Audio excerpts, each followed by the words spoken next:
Bismillahirrahmanirrahim. Bismillahirrahmanirrahim. Assalamualaikum warahmatullahi wabarakatuh.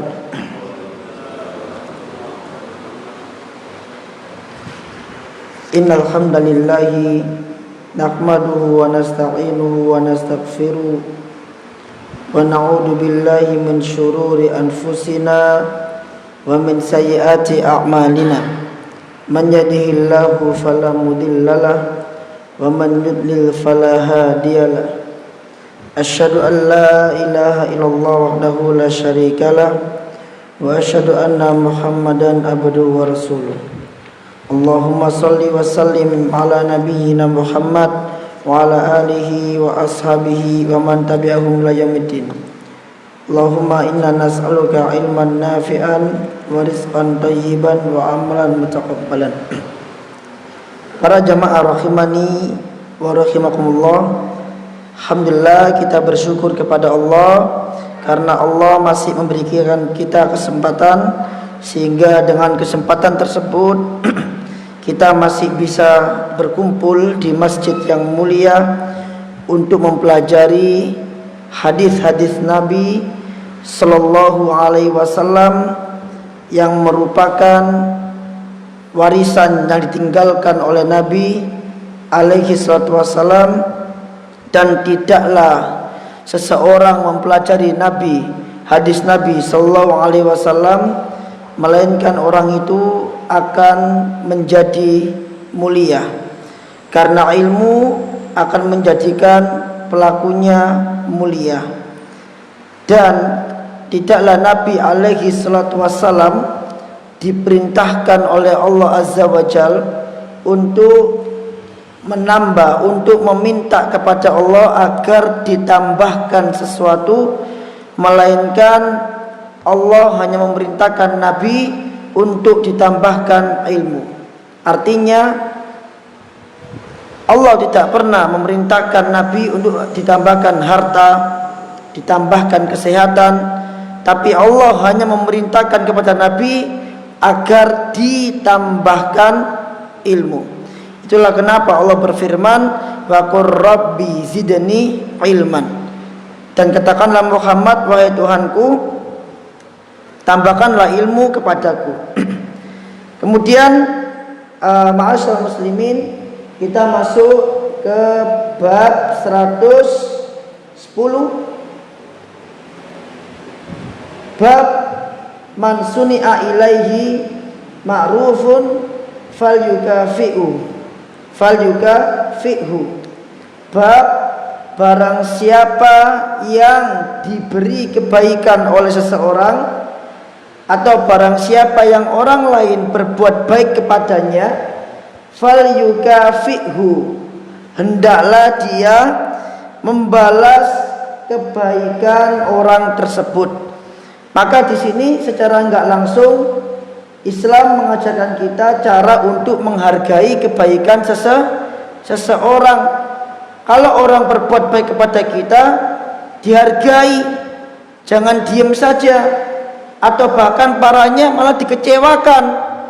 Padahal orang yang berbuat baik kepada kita itu bisa jadi telah melakukan banyak sekali pengorbanan, tapi apa hasilnya? Justru orang yang diberi malah yang ada mengecewakan dirinya. Nah, ini nggak boleh dalam Islam. Makanya bab ini dibuat agar kaum muslimin itu menjadi orang yang tahu yang namanya terima kasih, paham bagaimana caranya balas budi. Dan kalau panjenengan perhatikan, semua adab-adab di dalam Islam itu seringnya itu tujuan utamanya adalah untuk persatuan kaum muslimin. Coba panjenengan lihat orang yang berbaik kepada dirinya, hendaklah dia membalasnya. Kalau enggak dibalas, maka akan kecewa. Kalau kecewa, akan timbul permusuhan. Tapi ketika dibalas, akan timbul rasa cinta. maka secara umum adab-adab sopan santun dalam Islam itu ujung-ujungnya adalah menumbuhkan persatuan di antara kaum muslimin dan mencegah yang namanya apa? Perselisihan atau permusuhan di kalangan muslimin, yang hal itu para jamaah bisa menjadikan kaum muslimin itu lemah. Persatuan akan menjadikan kaum muslimin itu kuat. Perpecahan justru akan menjadikan kaum muslimin itu lemah. Kita baca hadisnya. Haddatsana Sa'id ibnu Ufairin qala haddatsana Yahya ibnu Ayyub an Umara ibnu Ghaziyah an Syurahbil maula al-Ansar. Kalau ada maula apa artinya? Budak yang dimerdekakan.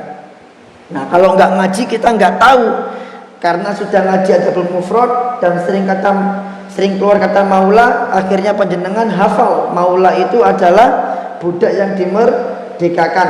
Ini menunjukkan bahwa ilmu itu harus terus diulang sampai mungkin sampai hafal, sampai ngelontok.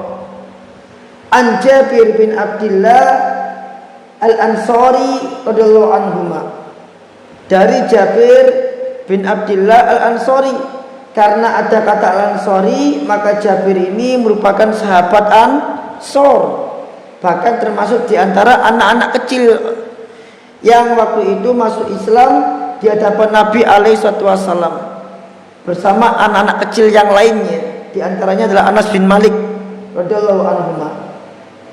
Kata Jabir, qala Nabi sallallahu alaihi wasallam, Nabi sallallahu alaihi wasallam bersabda, man suni'a ilaihi ma'rufun, barang siapa yang dia diberi kebaikan oleh orang lain, apapun bentuknya, hartakah, bantuankah, kemudahan, atau apapun bentuknya, apa kata Nabi?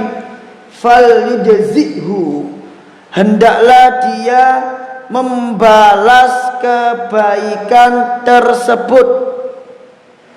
Fa illam yajid ma yujzihu, kalau dia tidak memiliki sesuatu yang bisa dia gunakan untuk membalas kebaikan tersebut, fal yusni alaihi, hendaklah dia memuji kebaikan orang tersebut, memuji kebaikan si fulan. Ojo meneng tok, dikasih duit diem aja, dipuji kebaikannya. Atau kalau misalkan punya sesuatu yang bisa digunakan untuk dibalas, dibalas. Kenapa harus dipuji? Kata Nabi, fa innahu idza athna alaihi faqad syakarahu, karena sesungguhnya tatkala dia memuji orang tersebut, maka sungguh dia telah dianggap sudah berterima kasih.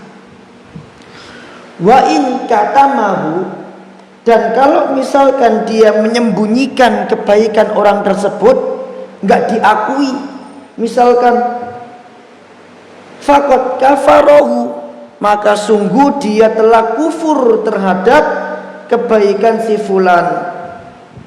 Wa man tahalla bima lam yu'ta, dan barang siapa yang mengenakan sesuatu atau memakai sesuatu dengan apa-apa yang tidak dia miliki, barang siapa yang memakai sesuatu dengan apa-apa yang tidak pernah diberikan kepada dirinya, faka'annama labisa thaubai zurin, maka seakan-akan dia mengenakan dua pakaian kedustaan. Baik, jadi di sini Nabi alaihissalam mengajarkan kepada kita cara menghargai orang lain agar tumbuh kecintaan terhadap orang tersebut, dan bagaimana cara membalas kebaikan orang tersebut. Maka faedah hadis ini adalah bahwasanya al-mukafaatu, kata Syekh di sini, membalas pemberian itu adalah sesuatu yang dituntut, sesuatu yang diperintahkan, dan Nabi SAW juga memerintahkannya dan mencontohkannya. Itu pelajaran yang pertama. Maka kalau membalas suatu pemberian, sesuatu yang diperintahkan, hukumnya apa? Wajib.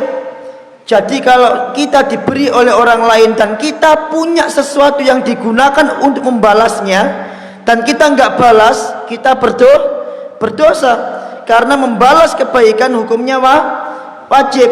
Misalkan diberi sesuatu apa, misalkan beras atau mungkin apa, bantuan dalam bentuk apapun, kita punya sesuatu yang bisa kita gunakan membalas dan kita nggak gunakan, kita hanya cukup mengatakan jazakumullahu khairan, maka kita nanti dimintai pertanggungjawaban oleh Allah Azza wa Jalla. Karena Nabi mengatakan di hadis tadi itu, memuji itu kapan dilakukan? Kalau dia tidak memiliki sesuatu yang digunakan untuk membalas. Maka ketika dia memiliki sesuatu yang digunakan untuk membalas, maka dia wajib untuk membalas kebaikan tersebut. Kemudian pelajaran yang kedua, wajib bagi seseorang yang tidak mampu untuk membalas kebaikan si fulan, biar gampang ya kita pakai si fulan, maka hendaklah dia memuji kebaikan si fulan sebagai ganti dari membalas kebaikan si fulan. Maka dipuji, misalkan terima kasih engkau telah baik kepadaku, engkau semoga begini dan banyak sekali doa-doa dipuji-puji. Sehingga apa? Sehingga menumbuhkan kesenangan dalam hati si fulan. Nah, yang demikian itu sudah dianggap sebagai membalas kebaikan si fulan. Kemudian faedah yang ketiga adalah haramnya mengecewakan orang yang telah berbuat baik kepada kita. Mana dalilnya? Dalilnya ini, Nabi mengatakan wa in katamahu faqad kafarahu. Kalau dia tidak mengakui kebaikan tersebut, maka sungguh dia telah mengkufuri kebaikan tersebut. Kalau ada orang baik sama kita terus kita nggak akui, maka akan menyebabkan kesedihan, akan menyebabkan apa? Kekecewaan ke dalam kepada dirinya. Maka ini hukumnya haram mengecewakan orang yang berbuat baik kepada kita. Maka prinsip kebaikan itu begini jamaah. Prinsipnya adalah kalau kita berbuat baik kepada orang lain, kita lupakan, jangan diingat-ingat. Karena kalau kita baik sama orang dan diingat-ingat, apa yang terjadi? Apa Pak? Bukan. Hilang itu kalau kita memamerkannya dengan niat untuk dipuji, itu akan hilang. Tapi prinsipnya kalau kita berbuat baik kepada seseorang, jangan diingat-ingat kebaikannya. Karena kalau diingat-ingat, apa yang terjadi? Akan diungkit. Akan diungkit. Ketika si fulan itu nggak balas kebaikan kita, aku apik ora awak mungkin nggak balas-balas yo, diungkit. Akhirnya kebaikan tadi tidak berbuah pahala, malah berbuah menjadi dosa. Tapi ketika kebaikan tersebut dilupakan, itu akan menjadikan hati kita ikhlas, karena kita benar-benar murni berharap pahala dari Allah ketika memberikan kebaikan tersebut. Sehingga ketika orang tersebut tidak membalas kebaikan kita, tidak masalah, kita sudah lupa dengan apa yang kita lakukan. Tapi kalau orang lain berbuat baik kepada kita, wajib untuk diingat, dan jangan pernah dilupakan. Agar apa? Agar nanti suatu hari nanti, suatu saat nanti kita bisa membalas budinya. Karena kebaikan yang diberikan orang lain kepada kita itu adalah bentuk hutang budi. Dan hutang budi namanya hutang, maka hukumnya adalah wajib. Bagi orang yang berbuat baik, dia nggak butuh balasan. Tapi bagi orang yang diberi kebaikan, dia harus punya prinsip bahwa dia harus berusaha untuk membalas kebaikan orang tersebut, untuk membalas jasa orang tersebut. Kalaupun sekarang nggak bisa, semoga nanti kelak akan bisa. Itu kalau dia mengingat-ingat kebaikan tersebut. Kemudian pelajaran yang ketiga dari hadis ini adalah, kata Syekh di sini, bahwa hadis ini terdapat peringatan terhadap kepada para wanita yang dia mengaku memiliki sesuatu, membanggakan sesuatu, dan sesuatu itu padahal sesuatu itu tidak dia punyai atau tidak pernah diberikan oleh suaminya. Ini seperti dalam hadis, nanti saya jelaskan, di mana Nabi SAW pernah didatangi oleh seorang perempuan, dan perempuan ini mengatakan kepada Nabi, innali darratan, wahai Rasul, aku punya madu. Madu apa maksudnya? Istri madu. Aku punya istri madu. Fahal alayya junahun an atashabba min mali zauji bima lam yu'tini.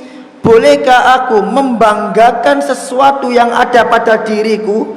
Bolehkah aku membanggakan sesuatu dari harta suamiku yang mana suamiku itu tidak pernah memberikannya kepadaku? Paham maksudnya? Jadi perempuan ini mengatakan kepada adik madunya bahwa tadi loh suamiku membelikan aku pakaian yang bagus, padahal suaminya tidak pernah membelikan dia pakaian yang bagus. Tapi dia mengaku kepada adik madunya bahwa suaminya membelikan pakaian dia yang bagus. Boleh enggak seperti ini? Maka kata Nabi SAW, al-mutasyabbi bima lam yu'ta kala bisi thawbai zurin. Maka orang yang membanggakan sesuatu dengan sesuatu yang tidak ada pada dirinya, atau dengan sesuatu yang tidak dia miliki, maka orang ini seakan-akan seperti memakai dua pakaian kedustaan. Yang pertama, dia berdusta kepada saudaranya. Yang kedua, dia berdusta karena dia tidak memiliki hal tersebut. Jadi misalkan seorang alim, seorang yang mengaku berilmu, padahal dia nggak berilmu, tapi dia mengatakan pada orang lain bahwa dia berilmu. Berarti orang ini telah mengakui sesuatu yang tidak dia miliki. Maka orang seperti ini, kata Rasul, dia seperti orang yang memakai dua pakaian kedustaan. Nah, di hadis ini dikatakan, wa man tahalla bima lam yu'tah. Barang siapa yang memakai sesuatu dengan sesuatu yang tidak pernah diberikan kepadanya, faka'annama labisa thawbai zurin, maka dia seakan-akan seperti memakai pakaian atau dua pakaian kedustaan. Jadi orang itu hendaknya biasa saja, yang wajar-wajar saja, apa adanya. Kalau enggak punya, kalau enggak ada, jangan diadakan. Enggak punya harta, miskin, tapi berpenampilan seperti orang kaya agar orang lain mengira dia orang kaya. Nah, ini sama seperti membanggakan sesuatu dengan apa yang dia tidak punya, ya kan? Tidak bisa ngaji, grotal-grotal, tapi gayanya sok seperti orang yang bisa ngaji. Nah, ini berarti dia membanggakan sesuatu yang tidak ada pada dirinya. Dan ini kata Nabi seperti orang yang memakai dua pakaian kedustaan. Bisa dipahami sampai sini ya? Nah, apa yang dilakukan oleh perempuan tadi kepada Nabi alaihissalam, yang ditanyakan kepada Nabi, tujuannya apa?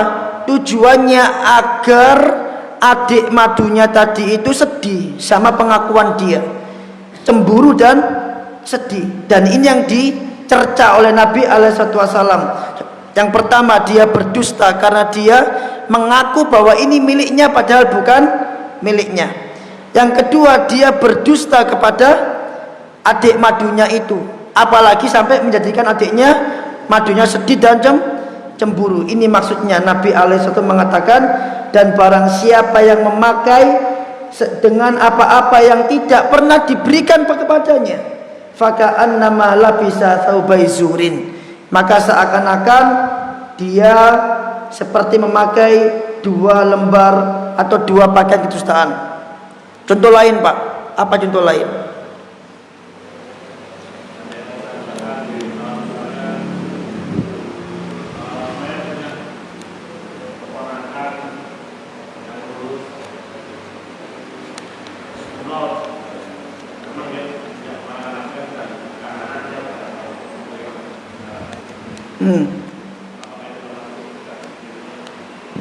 Kalau itu ponakan dia, memang keponakan dia dan kumlot beneran, maka tidak masuk ke dalam hadis ini. Tapi kalau ini keponakan dia dan dia memang nggak kumlot tapi diakui kumlaut, tujuannya apa? Untuk membanggakan dirinya agar dipandang oleh orang lain, tujuannya itu. Maka ini masuk ke dalam hadis yang tadi. Maka hati-hati juga dengan gaya-gaya kita, misalkan ya, kita ini bukan orang soleh, tapi model-modelnya kayak orang soleh, biar dianggap orang lain bahwa si fulan ini orang soleh, aslinya nggak soleh. Itu hati-hati, hati-hati jamaah. Demikian juga misalkan bukan salafi, tapi dia bergaya seakan-akan seperti orang salafi agar dikira oleh orang salafi dia seorang salafi. Nah, ini hati-hati, menjadi seperti bunglon begitu. Ini hati-hati mengenakan sesuatu yang tidak dia miliki. Dan yang paling dikhawatirkan tadi adalah ketika dia memang tidak berilmu, kemudian dengan bangganya dia memberi gelar di belakang namanya dan gelar yang banyak, tapi kadangkala gelar kan tidak mencerminkan kapasitas dia, ya kan? Kadangkala gelar tidak mencerminkan kapasitas seseorang, tapi dia pajang gelar itu agar orang lain mengira dia ini berilmu, padahal dia paham kapasitas dia nggak berilmu, tapi dia pajang gelar itu agar orang lain mengira dia berilmu. Berarti dia telah memakai atau membanggakan sesuatu yang tidak dia miliki. Gelarnya milik dia, tapi ilmunya dia nggak punya. Tapi orang lain menganggap dia berilmu karena ada gelar tersebut. Hati-hati, ini seperti orang yang memakai 2 pakaian kedustaan. Baik. Kemudian, oh ya, yang terakhir tadi itu, ini seperti khutbah saya yang kapan lalu, balil insani ala nafsihi basir. Seseorang itu biar bagaimanapun kata orang lain, tetap dia akan menjadi saksi atas dirinya sendiri. Orang lain boleh memuji dia karena orang lain menilai dia baik, tapi dia yang paling paham terhadap dirinya sendiri, bahwa dirimu ini sebenarnya tidak kafaktumuhu, sampai dia mengetahui bahwa engkau benar-benar telah membalasnya. Artinya begini jamaah, hadis ini pelengkap dari hadis yang pertama. Kalau hadis yang pertama tadi diperintahkan untuk membalas, kalau nggak bisa dibalas maka diperintahkan untuk memuji. Adapun hadis yang kedua diperintahkan untuk membalas, kalau nggak ada sesuatu yang dibalas maka diperintahkan untuk mendoakan. Maka dengan demikian ada 3 tingkatan cara membalas kebaikan orang lain atau cara menghargai kebaikan orang lain. Tingkatan yang pertama adalah membalas kebaikan tersebut dengan apa? 2 macam. 1, kebaikan yang setara, atau kebaikan yang lebih dari kebaikan yang di malam yajid al-mugafa'a falyad'ulah. Barang siapa yang tidak mendapati balasan, maka hendaklah dia mendoakan orang tersebut. Dari Anas bin Malik radhiyallahu anhu, annal muhajirina qalu, bahwasanya orang-orang muhajirin qalu, mereka berkata. Thayyib. Apa yang dimaksud dengan muhajirin, jamaah? Orang yang hijrah bersama Nabi sallallahu alaihi wasallam dari Mekah ke Madinah alaihi wasallam, dan mengatakan, ya Rasulullah, dabal ansaru bil ajri kulli. Wahai Rasulullah, orang-orang Ansor telah pergi membawa semua kebaikan. Maksudnya apa? Maksudnya semua kebutuhan muhajirin ditanggung oleh orang Ansor, karena mereka orang-orang kaya. Berbeda dengan orang-orang Mekah atau para sahabat yang umumnya kebanyakan di antara mereka adalah orang-orang miskin. Maka melihat kebaikan orang-orang Ansor tersebut, maka orang-orang muhajirin ini protes kepada Nabi SAW. Ya Rasulullah, itu orang-orang Ansor pergi dengan membawa banyak kebaikan. Ini menunjukkan apa? Kecemburuan para sahabat dalam masalah pahala.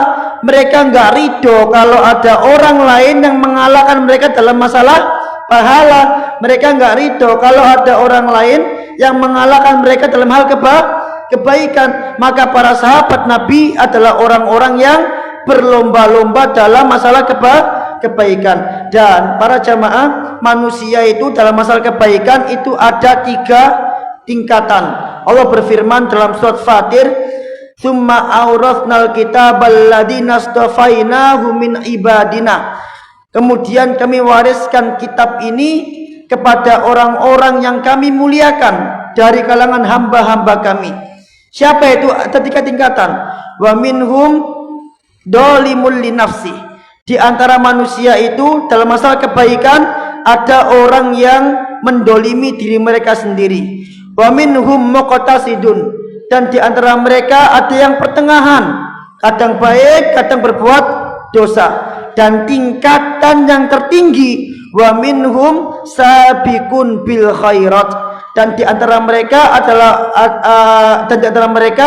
adalah orang-orang yang selalu terdepan dalam masalah kebaikan. Dan para sahabat, mereka arahnya kepada sabiqun bil khairat. Makanya mereka datang kepada Nabi, wahai Rasulullah, orang-orang Ansor itu pergi membawa banyak pahala.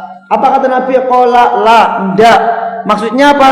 Tidak semua pahala dibawa oleh orang-orang Ansor. Ada pahala-pahala lain yang bisa kalian dapatkan. Itu maksudnya. Mada audumullaha lahum wa asnaitum alaihim bihi. Tidak selama kalian berdoa kepada Allah untuk mereka dan kalian memuji kebaikan-kebaikan mereka. Maksudnya apa? Begini jamaah, orang-orang Ansor dia mendapatkan pahala dari segi bantuan mereka kepada muhajirin. Tapi jangan khawatir, muhajirin juga mendapatkan bagian pahalanya. Apa itu? Yaitu pahala mendoakan kebaikan mereka dan pahala memuji mereka. Maka selama orang-orang muhajirin ini mendoakan kebaikan orang-orang Ansor dan memuji kebaikan-kebaikan orang Ansor, maka pahala orang-orang muhajirin ini akan berdiri bersama dengan pahala orang-orang Ansor. Jadi orang-orang Ansor mendapat pahala dari segi apa tadi? Memberi. Adapun orang-orang muhajirin dia mendapatkan pahala dari segi apa? Mendoakan. Jadi meskipun orang muhajirin nggak bisa ngasih, pahalanya sama. Inilah hebatnya Islam. Tetap seseorang itu diberi pahala dengan porsinya masing-masing. Maka kalau ditarik kesimpulan adalah seseorang bisa mendapatkan pahala yang sama dengan sebagaimana pahala orang yang memberi itu dengan cara mendoakan orang yang memberi. Baik. Kemudian hadis yang terakhir, hadis 218,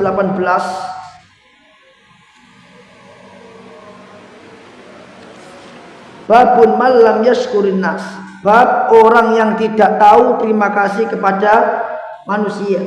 Maka orang yang enggak tahu terima kasih kepada manusia adalah orang yang dibenci oleh Allah dan Rasulnya. Ini hadis sudah pernah kita bahas dari Abu Hurairah radhiyallahu anhu, anin Nabi sallallahu alaihi wasallam qala la yashkurullah man la yashkurun nas. Tidak dikatakan bersyukur kepada Allah orang yang tidak bersyukur kepada manusia. Tidak dikatakan orang yang berterima kasih kepada Allah orang yang tidak berterima kasih kepada manusia. Jadi di antara standar, di antara patokan seseorang dikatakan bersyukur kepada Allah kapan? Ketika dia terima kasih kepada manusia. Maka ketika dia tidak terima kasih kepada manusia, maka dia tidak dikatakan bersyukur kepada Allah. Kalau tidak bersyukur kepada Allah, maka dia dikatakan apa? Kufur kepada Allah Azza wa Jalla. Di antara pelajaran hadis ini, kata Syekh, yang pertama adalah keutamaan bersyukur. Bahwasannya sekecil apapun suatu kebaikan itu tetap harus disyukuri. Baik, sekarang pertanyaannya, kebaikan kecil apa yang Allah berikan kepada kita? Kebaikan kecil apa yang Allah berikan kepada panjenengan? Nggih. Kesehatan. Bisa semua. Kalau saya, nah itu Pak.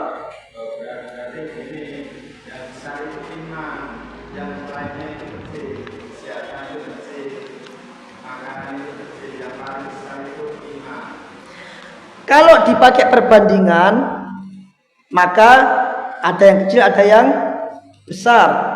Tapi bagi kita, bagi saya, kalau saya nggak pakai perbandingan, bagi saya semuanya besar. Bagi saya semuanya besar. Termasuk kehidupan, jelas. Bagi saya semuanya besar.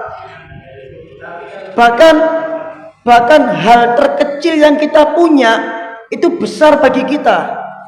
Hal terkecil yang kita punya itu besar bagi kita. Apa hal yang terkecil yang kita punya? Gigi itu kecil, tapi itu besar bagi kita. Karena ketika Allah hilangkan gigi panjenengan tidak akan bisa baca Quran. Ngowos Pak, nggak enak.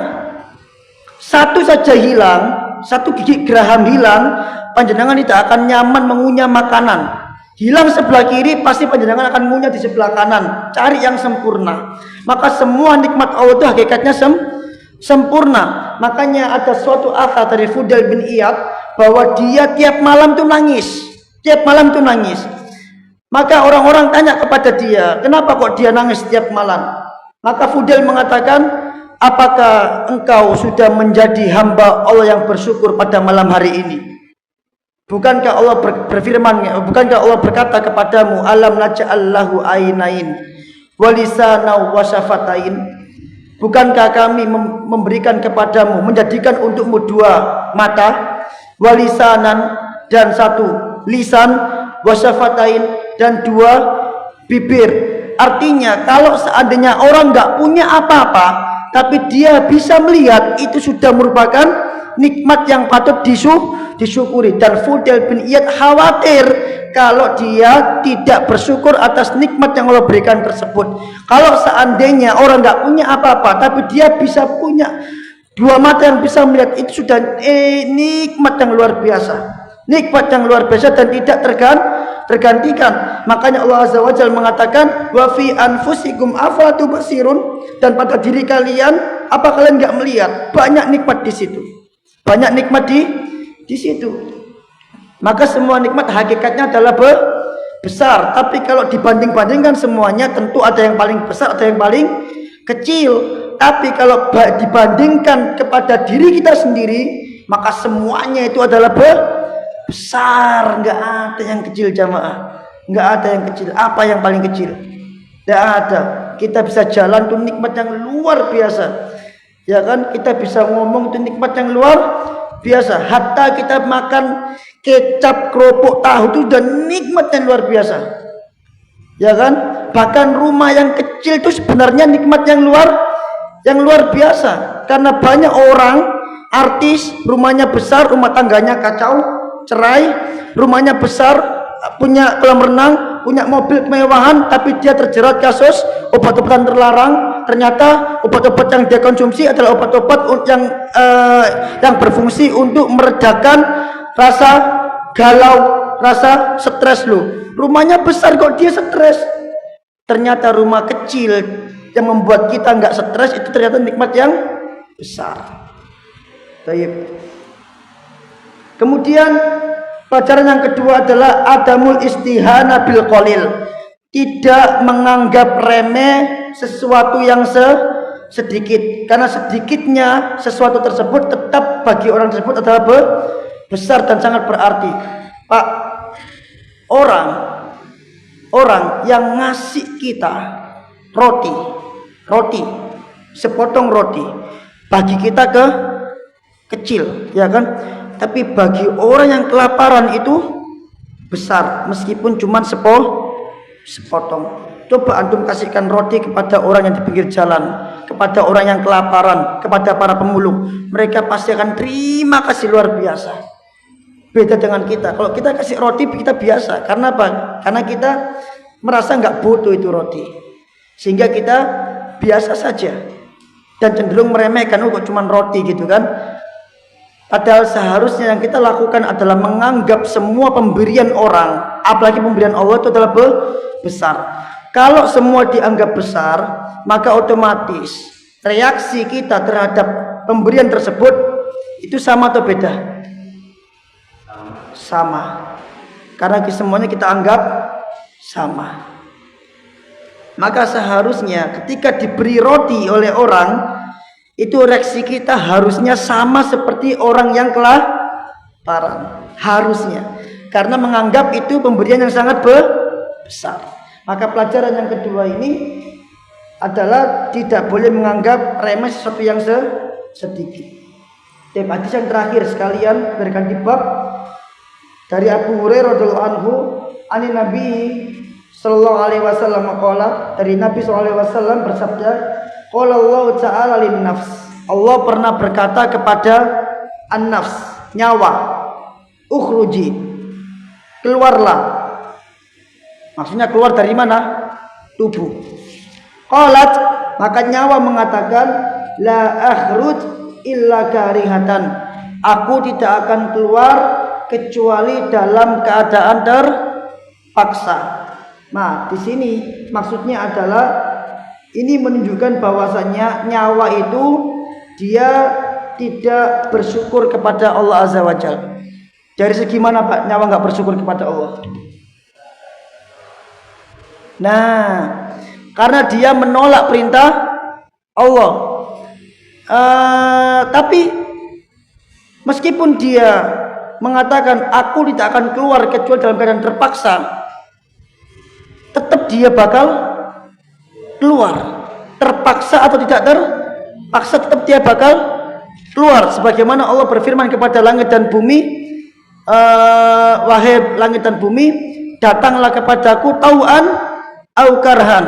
Maka keduanya mengatakan qolata ataina ta'ihin.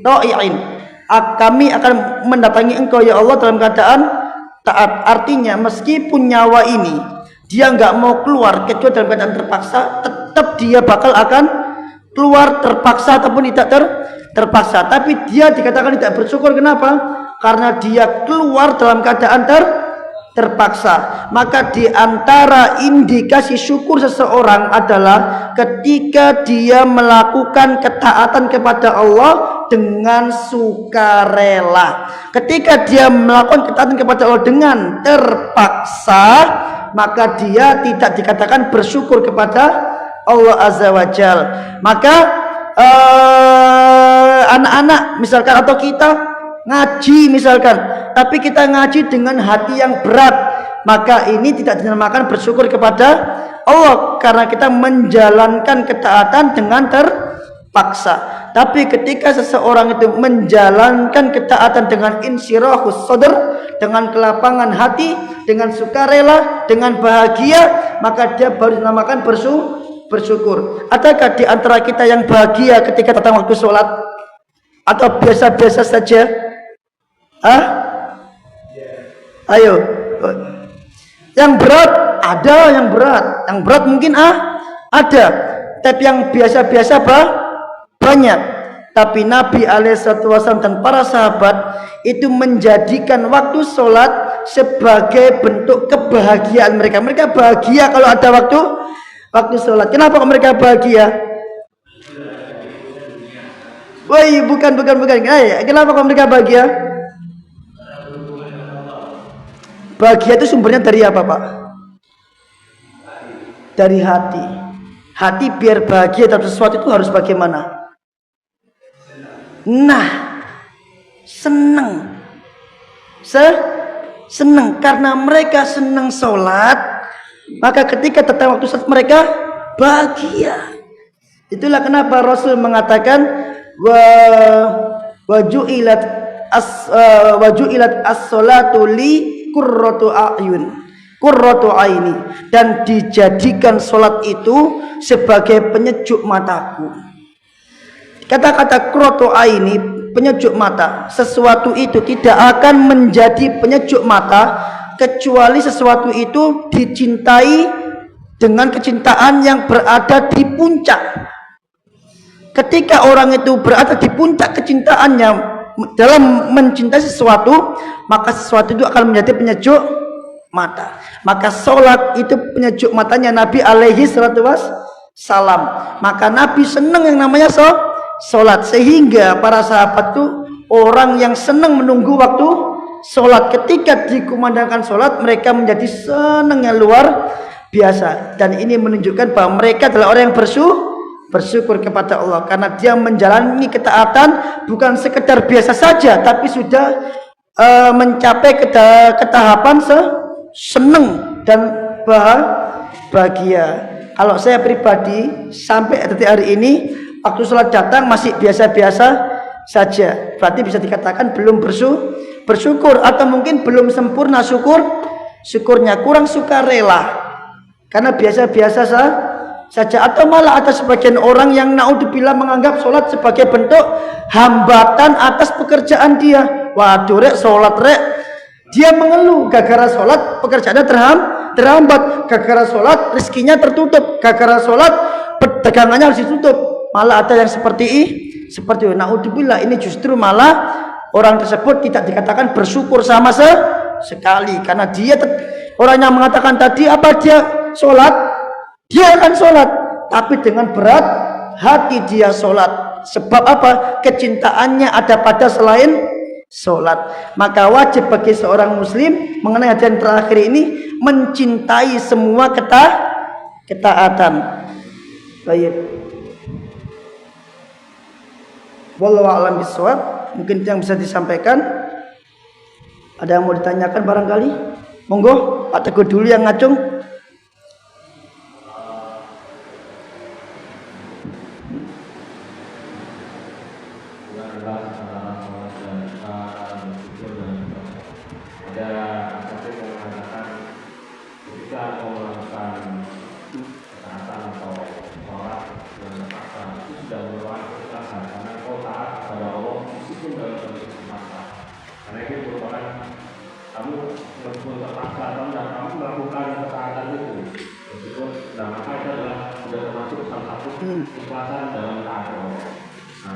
Bagaimana Pak tidak, karena tadi dianggap masih belum bersyukur, meskipun dia adalah paksa.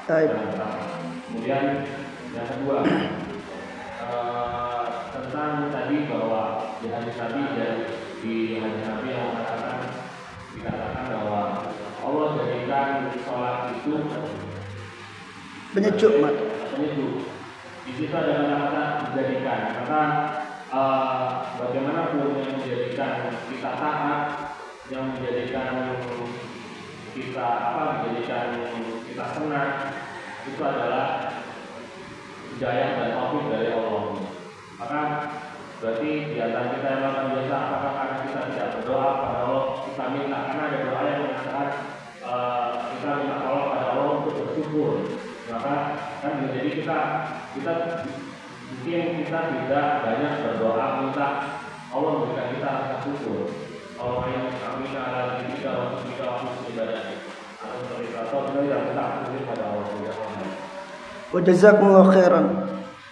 Pertanyaan yang pertama, orang yang mendatangi sholat dalam keadaan terpaksa itu sudah dikatakan ikhlas. Ikhlas itu definisinya apa? Seseorang beribadah murni hanya kepada Allah Azza wa Jalla, baik terpaksa maupun sukarela. Akan tetapi kadar keikhlasan tentu berbeda. Itulah yang menyebabkan, apa dalilnya? Dalilnya adalah kisah sedekahnya para sahabat. Sedekahnya para sahabat ketika Nabi SAW mengatakan apa? La tasubbu ashabi.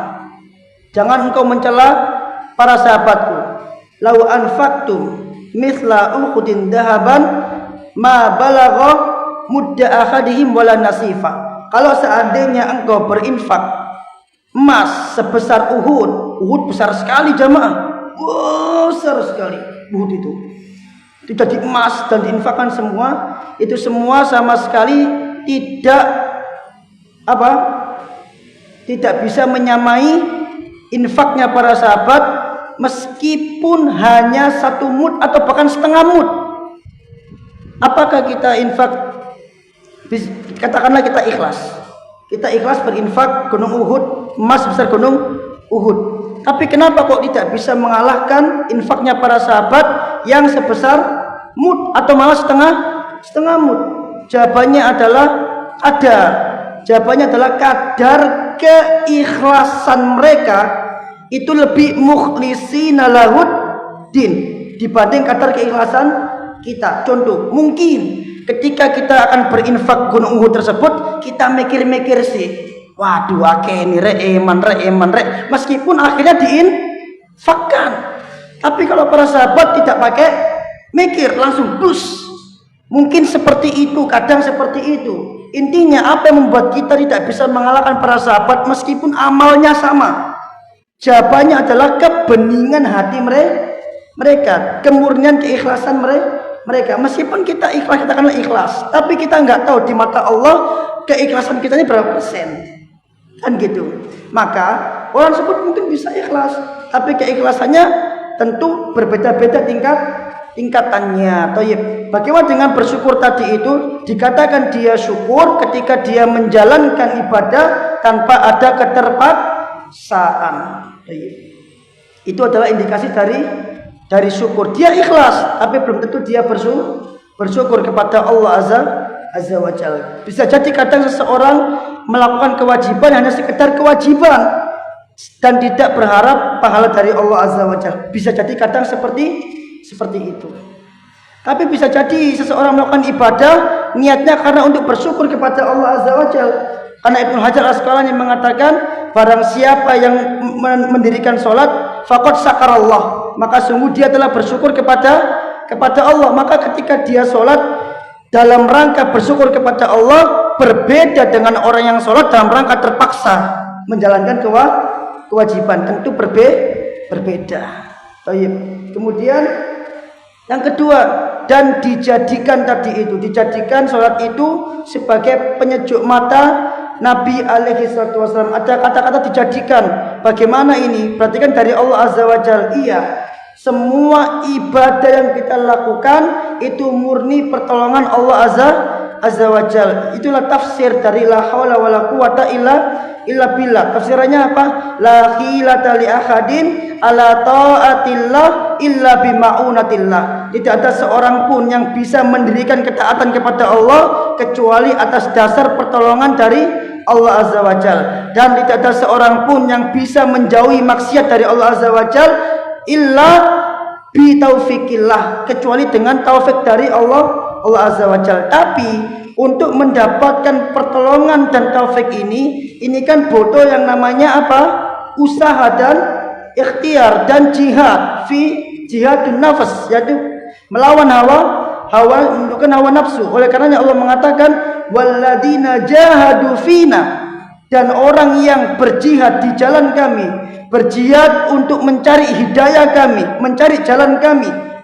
Apa hasilnya? Lanahdiyannahum subulana, kami akan tunjukkan kepada mereka jalan-jalan kami. Artinya Allah akan beri hidayah kepada orang yang benar-benar mencari hidayah tersebut. Maka dari sini para ulama mengatakan bahwa hidayah tidak ditunggu, tapi tidak dicari dan diusahakan. Dengan cara apa? Mendatangkan sebab-sebab yang bisa mendatangkan hidayah. Maka bagaimana sholat ini bisa menjadi qurrata a'yun? Maka tentu ada sebabnya, dan di antara sebab pertama adalah ilmu. Ketika seseorang mengetahui kadar keagungan sholat, keutamaan sholat di sisi Allah Azza wa Jalla, maka itu bisa menambah rasa pengagungannya atau takutnya kepada Allah Azza wa Jalla, sehingga dengan mudah dia mendirikan sholat. Kenapa kok orang itu berat melakukan sholat? Karena bisa jadi dia tidak mengetahui keagungan sholat. Sebab kedua apa? Sebab kedua adalah sidqun niyah, kejujuran niat. Rasul mengatakan man sadaqa yasduqullah, siapa yang jujur kepada Allah maka Allah akan jujur kepada Allah. Kama-qala man sadaqallah, siapa yang jujur kepada Allah, Allah akan jujur kepadanya. Artinya ketika dia murni kepingin bisa untuk sholat, maka Allah akan bantu dia. Sebab yang ketiga apa? Ada sebab yang ketiga. Apa itu? Ada banyak sebab. Yang ketiga yang paling penting adalah menjauhi maksiat. Karena menghalangi seseorang taat kepada Allah itu adalah maksiat. Makin banyak maksiatnya, makin susah dia untuk taat kepada Allah. Padahal simple, masjid di sebelah rumahnya, tapi kenapa dia berat ke masjid? Karena dia banyak dosa. Itulah kenapa para salaf ketika mengomentari orang yang tidak sholat malam, ketika dia ditanya bagaimana cara sholat malam, maka dia menjawab apa? Mereka menjawab jangan maksiat. Seakan-akan sholat malam itu di sisi para salaf adalah standar untuk mengetahui orang ini banyak dosa atau tidak banyak dosa. Karena ketika dia banyak dosa, dia nggak mungkin bisa bangun malam, berat bangun malam itu. Tapi ketika dia sedikit dosanya, meskipun dia ngantuk, dia akan berjuang untuk bisa bangun malam. Maka para salaf kadang menjadikan dosa itu sholat malam sebagai standar orang ini banyak dosa atau tidak. Jadi ketika ditanya kenapa kok orang nggak bisa bangun malam, mereka mengatakan karena banyak dosa. Maka ketika para salaf, di antara para salaf itu tidak bisa bangun malam, maka mereka sadar bahwa ada dosa yang mereka lakukan. Maka menjauhi dosa atau menyedikitkan dosa itu akan menjadikan sholat itu semakin utama, akan semakin membuat kita bahagia dengan sholat. Maka ketika kenapa Nabi bahagia dengan sholat? Maka simpel jawabannya, karena Nabi nggak punya dosa. Panjang masalah ini kalau kita jelaskan. Sudah ya Pak Nanang? Ada apa? Mau tanya apa? Masih.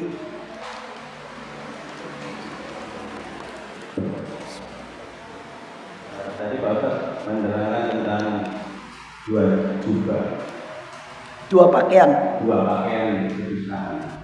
Yang saya tanyakan ini Bapak, maaf, bagaimana anak berbohong kepada orang tua bahwa keadaannya itu baik-baik saja? Apakah suamimu memberi ini? Ya. Apakah kamu tidak cukup? Ya, semuanya dibilangin baik semua. Padahal dia berdusta demi kebaikan orang tuanya, supaya orang tua tidak kepikiran. Apakah dia nantinya juga akan memakai pakaian kedustaan itu, Ustaz? Terus yang kedua, bagaimana kebaikan kita tapi ada tendensinya atau ada keinginan di balik itu, maaf seperti ini contohnya. Kita menyantuni anak-anak yatim. Padahal doa anak yatim itu benar-benar mustajab Pak. Kita minta doa supaya kita dikabulkan hal yang kita inginkan. Bagaimana dengan status semacam itu Pak? Apakah boleh hal semacam itu Pak? Pertanyaan pertama tentang dua pakaian kedustaan. Kenapa kok dia bisa memakai dua pakaian kedustaan? Dikatakan oleh Nabi dua pakaian kedustaan. Karena niatnya dia itu untuk menyakiti orang tersebut dan untuk membanggakan dirinya dengan sesuatu yang dia tidak punya. Makanya hadisnya adalah man tasyabba'a, barang siapa yang membanggakan dirinya dengan sesuatu yang dia tidak miliki. Jadi ketika dia berbohong tapi bukan dalam rangka untuk membanggakan dirinya atau bukan dalam rangka untuk menyakiti orang lain yang diajak ngomong itu, maka dia tidak termasuk ke dalam hadis tersebut. Karena memang pada dasarnya bohong itu diperbolehkan kapan? Ketika memang ada maslahat. Nah, tapi yang di sini yang di hadis tadi itu dia berbohong karena untuk agar manusia mengira dia itu wah punya itu gitu loh. Padahal dia nggak punya. Dia memang murni untuk membanggakan dirinya dan murni untuk menyakiti orang lain. Baik. Kemudian pertanyaan yang kedua adalah berbuat baik kepada anak yatim, sedekah misalkan, untuk mendapatkan doa dari anak yatim tersebut. Apakah diperbolehkan? Ini tidak diperbolehkan. Ini berarti apa? Berbuat kebaikan dalam rangka untuk agar diberi balasan, dan seseorang itu tidak boleh berbuat baik agar untuk dibalas. Itu ada hadisnya. Karena murni kebaikan itu untuk Allah Azza wa Jalla, jadi berharapnya kepada Allah Azza wa Jalla. Tidak boleh berharap agar diberi balasan kepada manusia. Ketika dia didoakan oleh anak yatim, ini namanya balasan dari manusia, dan ini tidak boleh. Meskipun doanya sama Allah, tapi dia berharap agar dibalas oleh manusia, dan itu tidak boleh. Jadi murni untuk Allah Azza wa Jalla. Kalaupun nanti didoakan, itu diperbolehkan sebagai bentuk nilai plus. Yang penting dia tidak berharap agar untuk didoakan. Sejauh sepengetahuan saya seperti itu. Wallahu a'lam bishawab. Kita tutup dulu. Subhanakallahumma bihamdika asyhadu an la ilaha illa anta astaghfiruka wa atubu ilaik. Assalamualaikum warahmatullahi wabarakatuh.